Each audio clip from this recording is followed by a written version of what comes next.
قرآن کریم وہ واحد کتاب ہے جس کو ایک بچہ بچپن سے لے کے بڑھاپے تک بار بار پڑھتا ہے اور تھکتا نہیں ہے۔ دنیا کی کوئی کتاب ایسی نہیں ہے جس کو آپ بار بار پڑھیں۔ ایک کتاب کو آپ کتنی بار پڑھ لیں گے؟ 2 بار پڑھ لیں گے، 3 بار پڑھ لیں گے، اس کے بعد نہیں پڑھ سکتے۔ دلچسپ سے دلچسپ کتاب کو بھی 1-2 بار سے زیادہ نہیں پڑھا جا سکتا۔ قرآن کریم وہ کتاب ہے کہ ایک مومن پڑھتا رہتا ہے اور تکمیل کیسے کرتا ہے؟ والناس پہ ختم نہیں کرتا، بلکہ والناس پڑھ کے پھر الف لام میم کا پہلا رکوع بھی پڑھ دیتا ہے۔ تراویح میں آپ دیکھتے ہیں نا کہ حافظ والناس پہ بریک نہیں لگاتا، بلکہ والناس پڑھ کے الف لام میم شروع کر دیتا ہے۔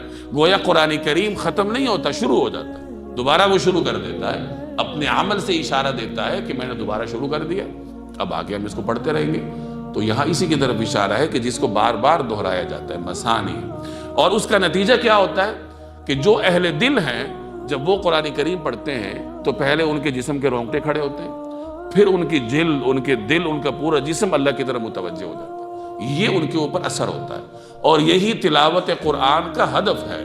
جیسے میں نے شروع میں عرض کیا نا کہ انسان اپنے لیے اہداف مقرر کرے اور پھر ان کو حاصل کرنے کے لیے محنت کرے، تو تلاوت کا ہدف یہ ہے کہ ہم اس کا مفہوم سمجھتے ہوں اور دل میں اتنا خوف ہو کہ جب وہ آیات پڑھیں تو پھر انسان کا جو رونگٹے ہیں جسم کے وہ کھڑے ہو جائیں اور اس کا دل خوف سے بھر جائے، لیکن خوف محبت آمیز ہو کہ اللہ کی محبت اس کے دل میں آ جائے اور پھر وہ اپنے پورے جسم کے ساتھ اللہ کی طرف متوجہ ہو جائے۔ یہ تلاوت قرآن کریم کا ہدف ہے اور اس کو حاصل کرنے کے لیے انسان کو محنت کرنی چاہیے۔